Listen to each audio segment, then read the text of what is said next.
government revenue to share with the poor people. We are transparent and proactive in reforms. For example, we are setting up a gig and app workers welfare policy. We have shared draft policy in public for feedback and suggestions. We conduct Prajavani where citizens can share all their issues and problems. Every week, officials, MLAs, MLCs, ministers, and Chief Minister listen to people's grievances to address them. We have a portal to monitor entire program transparently. I am proud to share Telangana is the first state in India to conduct a caste survey. For nearly 100 years, no one conducted it. Empowerment of BCs is part of Telangana model. It is a reason why Telangana is rising. It is the reason why Telangana is a role model for OBC empowerment. We are first state in India to subclassify quota for Dalits to fulfill their age-old demand. Now, 15% SC quota is subdivided among subcastes. We are proud to say Telangana is rising because of Dalits are rising. I am delighted to share that Telangana is the first government to recruit third gender in our government as part of traffic police force. We will take them into other departments too. Implementing welfare, ensuring infrastructure and investment to create jobs and wealth, transparent governance and removing corruption is the hallmark for our government. We are already seeing results. Fastest growing economy, highest per capita income, fastest jobs creation, lowest inflation, best policing, highest own tax collections, rapidly emerging as a hub in many sectors like global competency centers or otherwise GCCs, EVs and data centers. Our work has started. We have to do a lot more. I invite all of you to please join this mission to change lives of people of positively. You must use your experience, knowledge, skills to share the Telangana rising story and give us inputs to do better work. Tell the world what you have seen and witnessed. Tell the world about our vision, our work, our achievements, the transformation and people's views. Become the brand ambassadors of Telangana Rising. I wish you all wonderful time at Bharat Summit. Thank you. Thank you very much.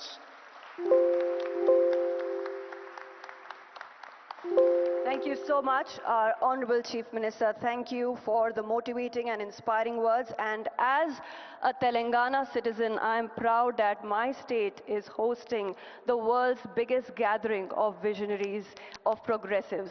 And yes, I'm sure that with our Honorable Chief Minister's development vision of Telangana, Telangana rising, we will definitely be attracting a lot of investors and entrepreneurs from across the world. Ladies and gentlemen, as I mentioned earlier, the theme of Bharat Summit 2025 is delivering global justice, which amplifies our leader of the opposition, our beloved leader, Shri Rahul Gandhi ji's vision of Nyay. So I now request Shri Rahul Gandhi ji to please address the August gathering.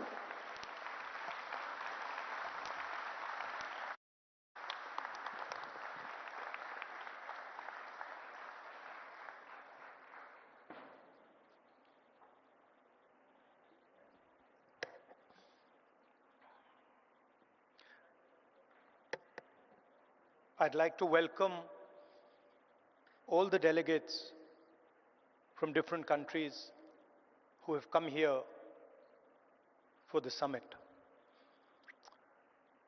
I'd also like to begin by thanking you for standing in solidarity with us against what happened in Kashmir a few days ago. I apologize.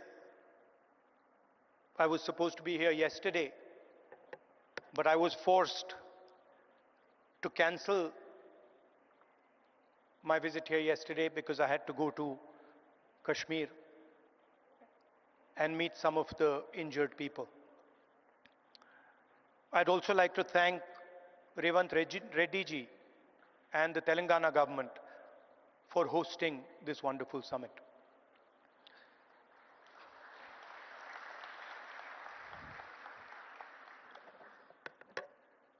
As we all know, politics, democratic politics, has fundamentally changed across the globe. The rules that applied, I would say, a decade ago, simply don't apply anymore. Sometimes, when I speak to simply younger members of our party, what was effective 10 years ago, the tools that worked 10 years ago, simply do not work anymore. They cannot face the concentration of capital, modern media, modern social media. And so, in a sense, the old politician is dead, and a new politician, a new type of politician has to be constructed. And that really is the challenge in front of all of us. What does this new politics look like? What are the ideas that emerge from this new politics?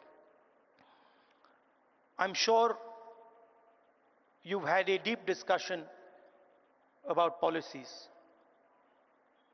about how we should think about education, how we should think about regaining the democratic space, how we should think about healthcare.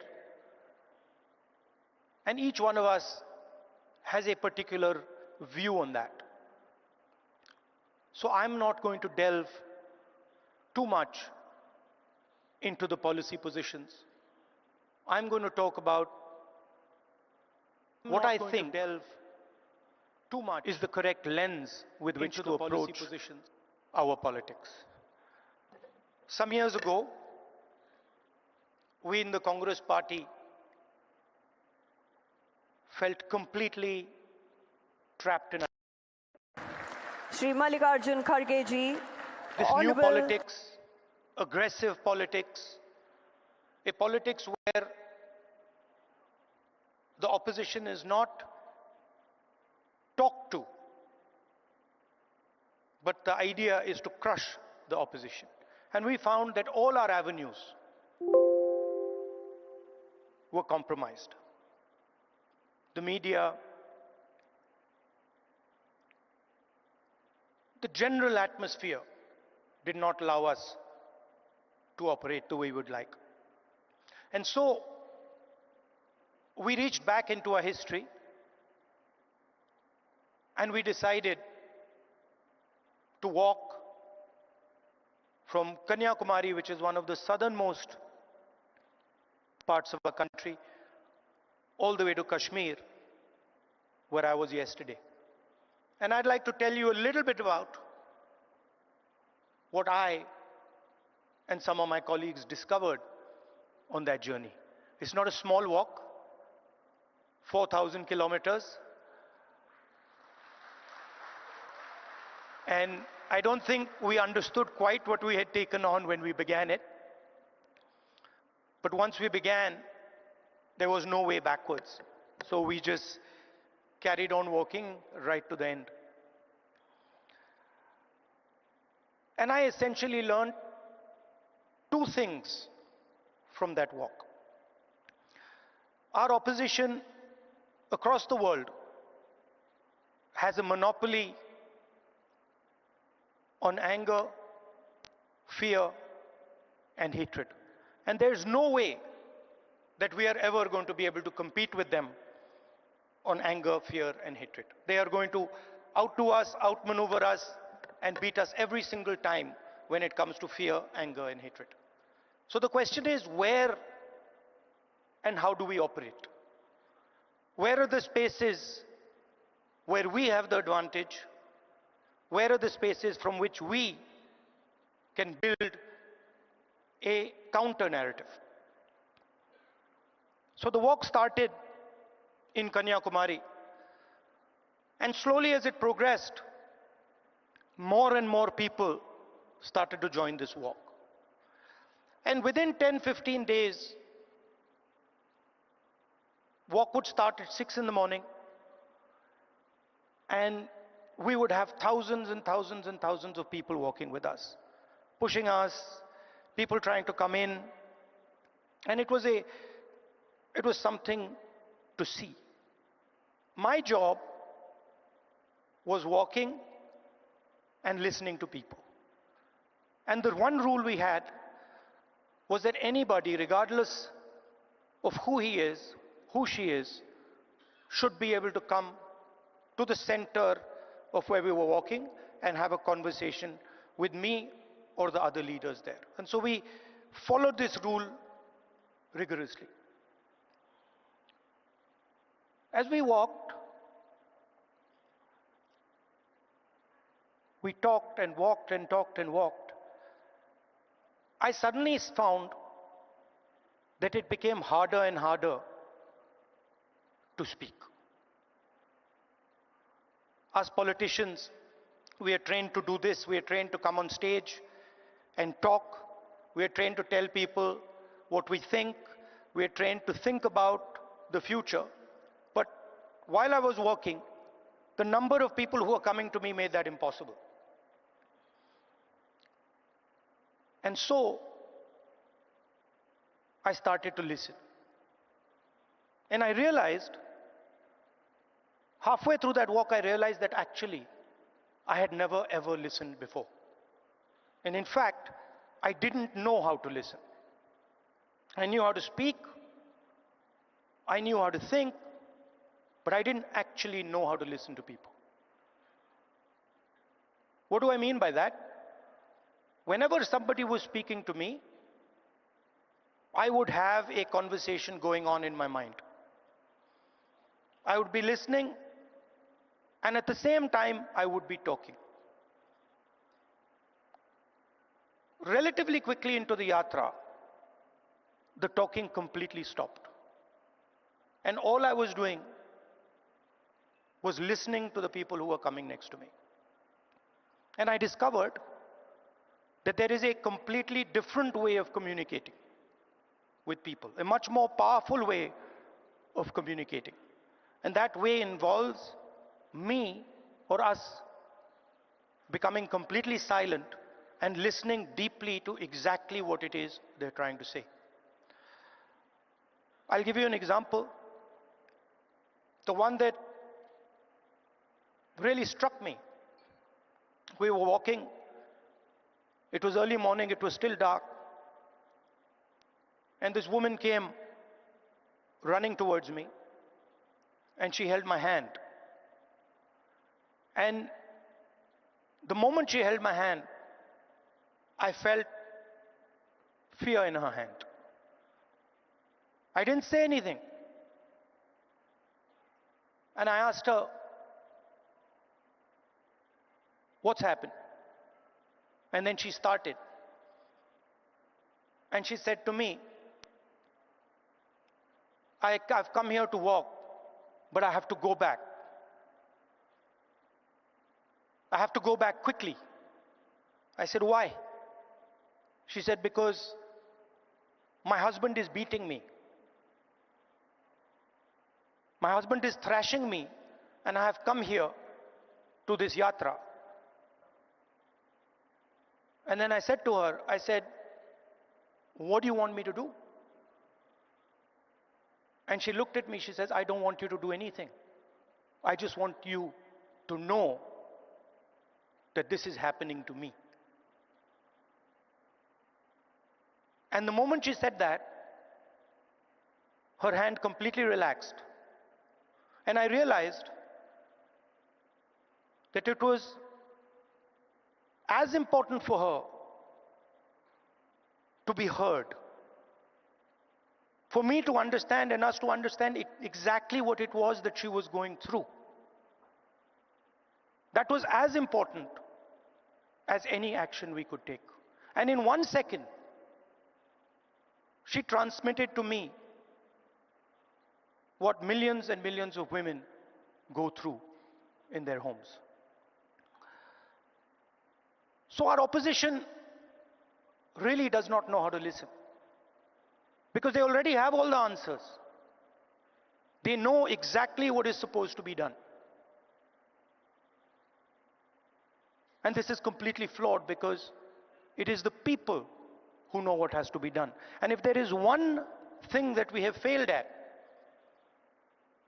with all the social media and all the modern communication methods, it is that we have, as politicians, failed to deeply listen to what our people are trying to tell us.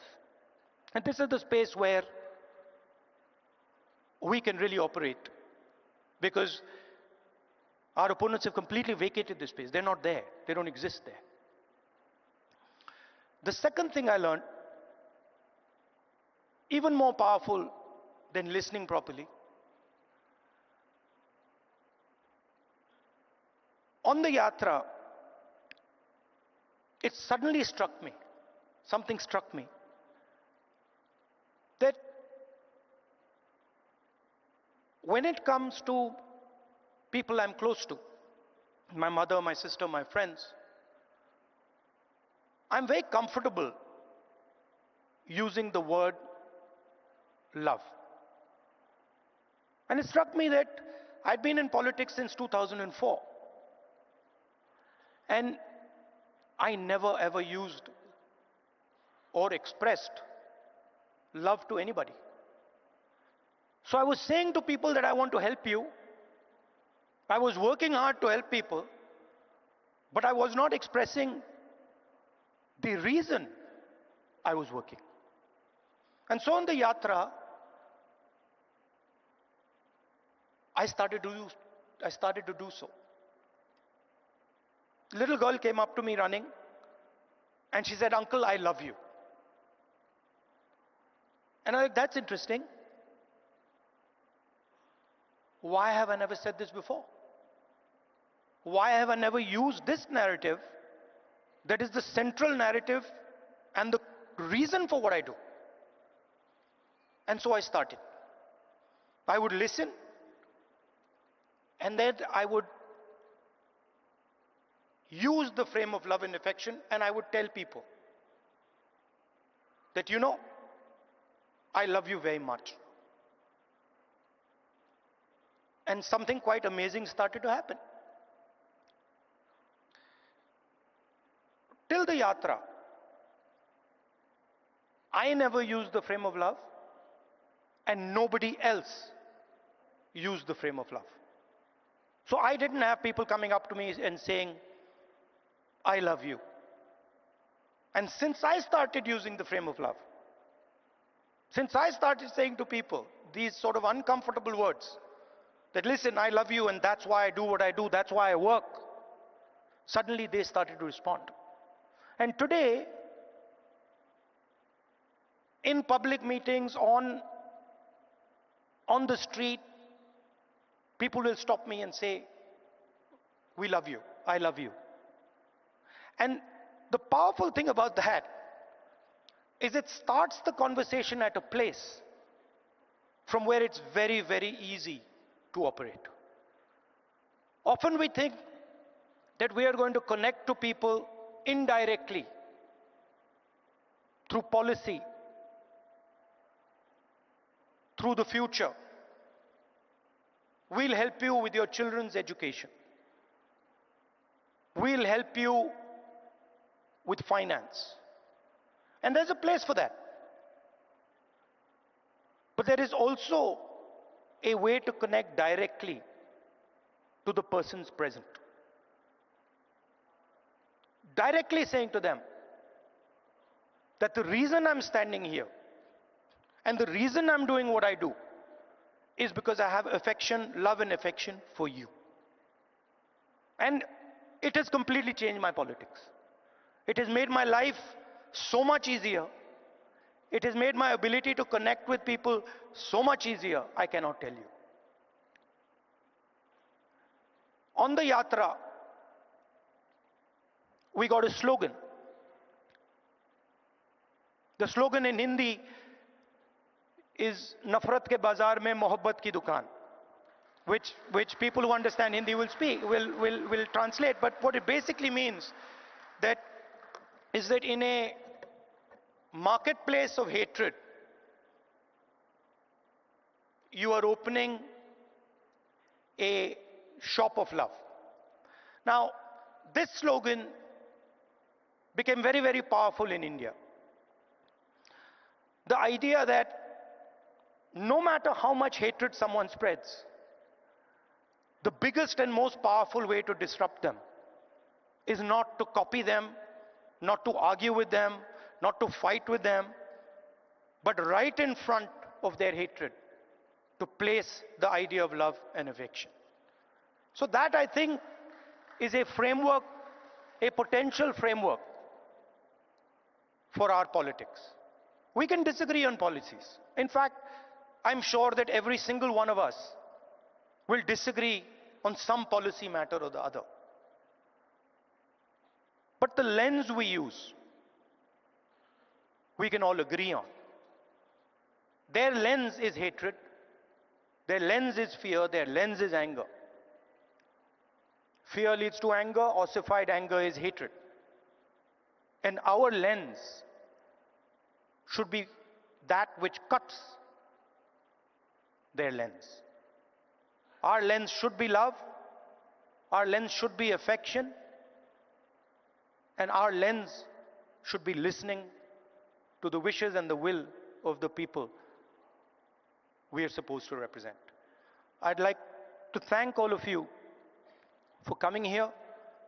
It's an honor for me to listen to what you're saying, to work with you, and I'm confident that this summit will generate the ideas that we need to build a new politics in India and the rest of the world. Thank you very much.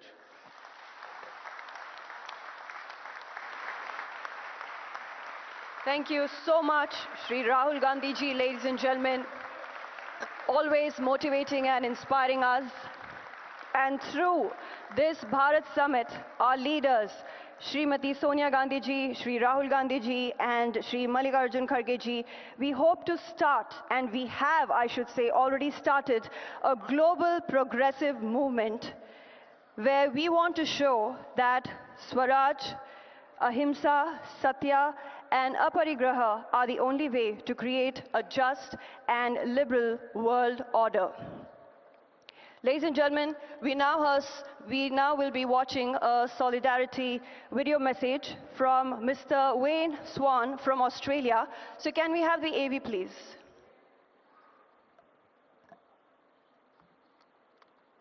My name is Wayne Swan.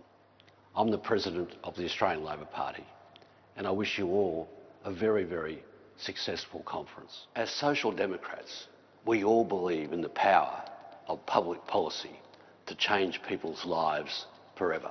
Our central purpose is to address economic injustice and the power wherever it is policy and for however long it takes. Forever. We know that without greater economic equality, it gets harder and harder to address racial and gender for however long. In an era of hyper-individualism and the power of oligarchs, it gets harder and harder for us to secure economic equality. Our commitment must be to solidarity.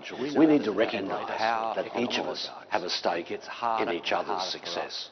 To win the battle of ideas, we need a dedicated party organisation. Party activism has never been more important, particularly with the rise of fascism and the power of oligarchs in countries like the United States. Around the world, democracy is in decline. The far right is on the march. It's within our power to resist these trends and to build a new social democracy that will deliver greater equality and justice for working people. In the United States, we see a government of billionaires, for billionaires, and by billionaires. Democracy in that country is under threat. And around the world, we see the survival of the fittest mentality emerge from the far right. My message today is that we can defeat the oligarchs, we can defeat the far right, if we have the right set of policies and the right amount of activism. There is no substitute for a dedicated party organisation and a policy platform that appeals to working people. And no policy objective is more important than making sure that everyone has the capacity to work and has the security of a social safety net, particularly in health and education. So our challenge is to connect, to motivate our members so that we can build a fairer society and a more prosperous economy. So much, Mr. Wayne Swan there. And now, ladies and gentlemen, we have a solidarity video message from Mr. Lars Klingbeil from Germany. So can we have the AV, please? Dear comrades and friends, dear Rahul Gandhi, on behalf of the Social Democratic Party of Germany, I would like to convey to you the warmest greetings. I would like to thank Rahul Gandhi and the Indian National Congress for hosting this international conference. Unfortunately, I cannot take part today. As many of you know, we are in the midst of forming a government in Germany. Dear friends, the issues we're facing in Germany and in Europe are closely connected to the topics you are discussing on your conference. Our international rule-based order has come under great pressure. Almost on a daily basis, we are witnessing attempts to disrupt, to undermine, and to circumvent the rules, values, and institutions that define and structure the very ties that bind us together in this world. Unfortunately, we are witnessing the increased questioning of these achievements. Threats, blackmail, and strong armed tactics are replacing negotiations and the belief in corporations and the search for common interest. Attempts are being made to replace the rule of law with the rule of might. These developments must be stopped. We need to return to the universal acceptance of the rule of law. We need to strengthen and improve the institutions of our international rule-based order. Dear Rahul and dear friends from the Indian National Congress, I would like to thank you for organizing and hosting this international conference. In the face of recent developments, an international conference that aims to discuss how to deliver global justice is more than timely. I take it as a sign for hope that members from Progressive Alliance, Progressive International, and a delegation from the Socialist International are convening together on this weekend in India. This conference and the work you are doing is vital to find the answers to the pressing questions of our time. In order to battle the rise of right populists, we need progressive, democratic, and social responses. Dear comrades, this conference is an important step to the right direction. I look forward to further strengthen our cooperation. Let us contribute to a world that is safer, more just, and enables us all to live in dignity, prosperity, and peace. I wish you a successful conference.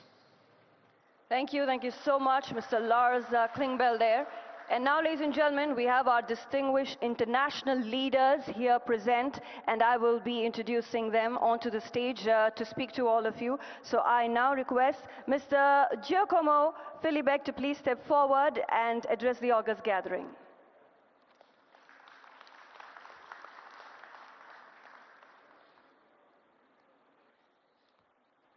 Namaste.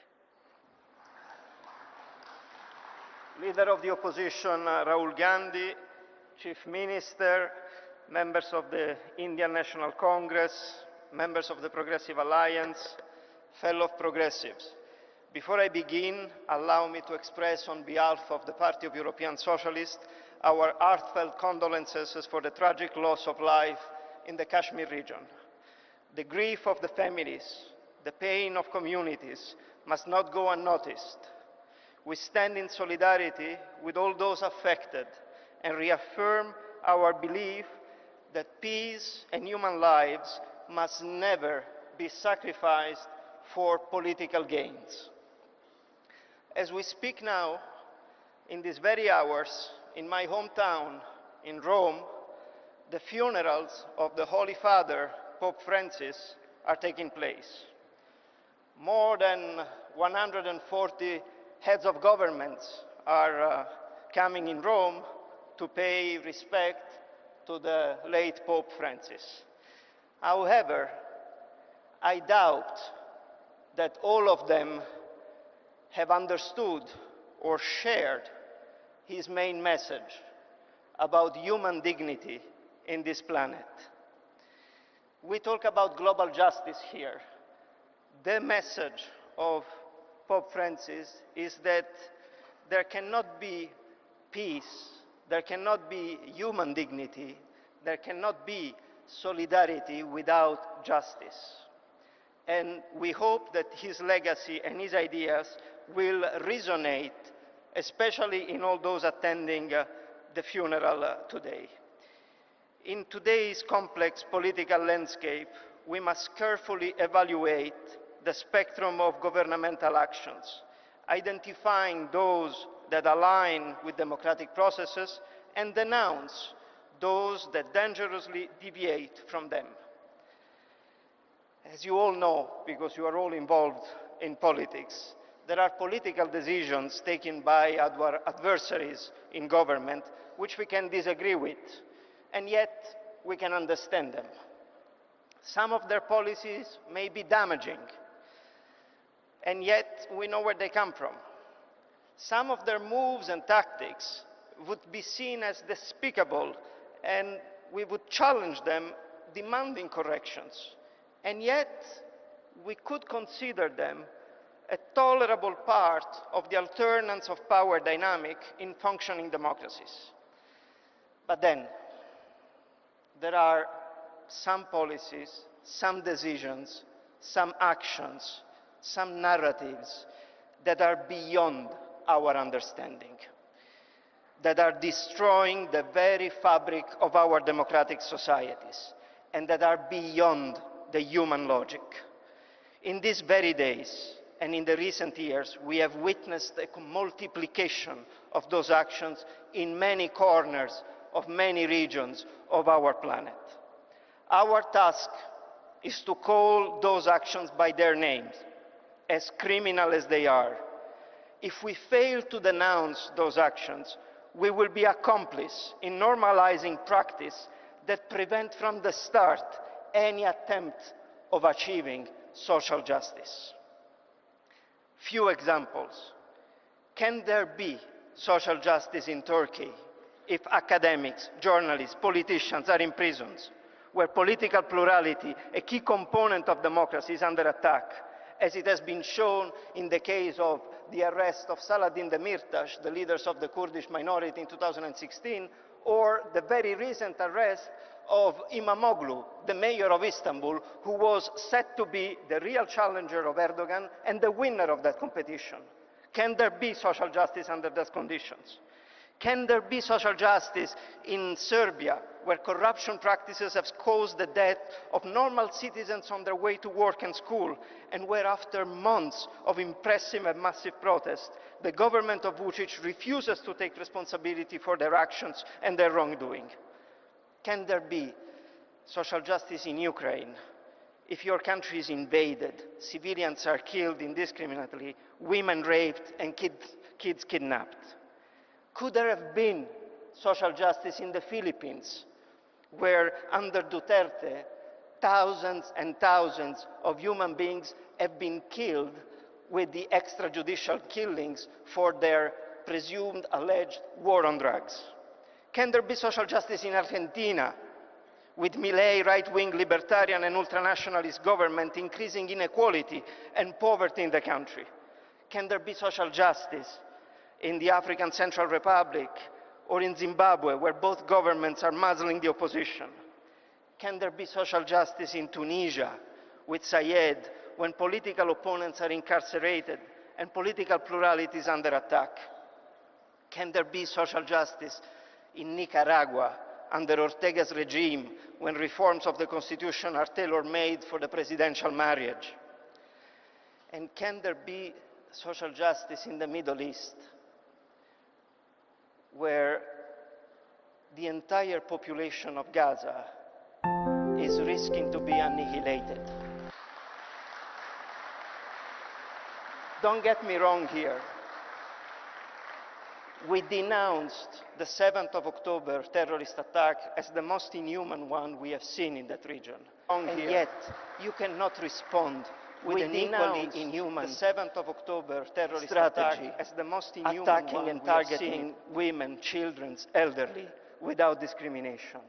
This is not what we expect from a democracy.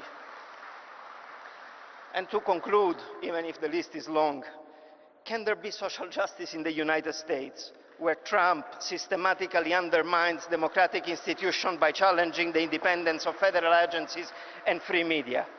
What was once considered a global model of democratic governance has devolved in a